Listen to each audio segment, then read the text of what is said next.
I said, Mr. Sinatra, thank you very much indeed, and goodbye. And he said, goodbye, David. I thought, there goes my interview. And of course, that's the way it worked out. But he never actually did an interview with anybody. He didn't have to. I mean, it's difficult for people to assess who didn't live through that time, but he was the biggest star of the 20th century, without a single shadow of a doubt. Who was bigger than him? In every area, movie star, top box office guy sometime in his career, always as a singer. I mean, the most influential. He and Elvis were the two actually radically changed our ideas of popular music, and there's never been anybody better than him at singing the Great American Songbook. Which brings us to, do you know what? Look, Michael Parkinson, My Life in Music, and I didn't find one track with you singing on it. I have sung, I have sung.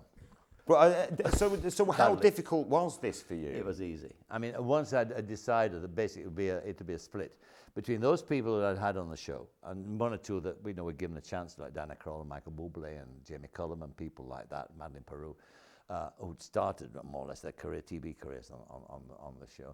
Plus those people who inspired me as a young person, the people I've adored all my life, like Sinatra and like Mel Torme and like George Shearing and like Sammy Davis Jr., like the big bands, Buddy Rich and all that, Count Basie and Duke Ellington. I interviewed Ellington.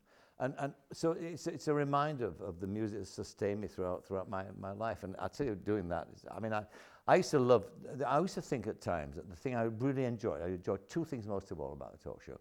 One was walking on with a big band, because that wonderful sound they create, and it's a physical thing. And I used to say to the lead trumpet players at the top of the stairs, just blow me on, give it an extra puff, away you go. And I often thought, I'd love to end up my career just doing walk-ons.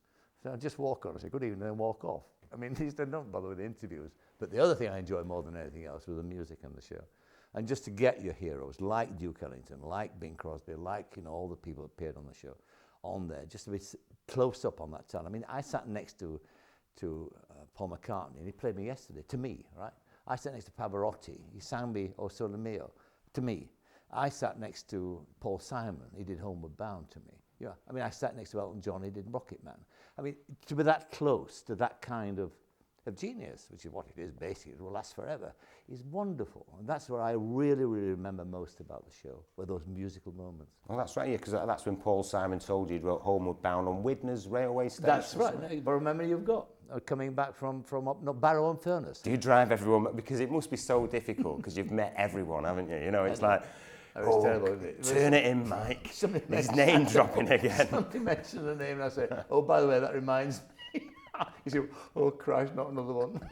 I do that with my kids. I say, Ant and Dec, I've been drinking with them. No, it's terrible. It's useful when you're doing your autobiography, because then that's what people want to read, and that's why.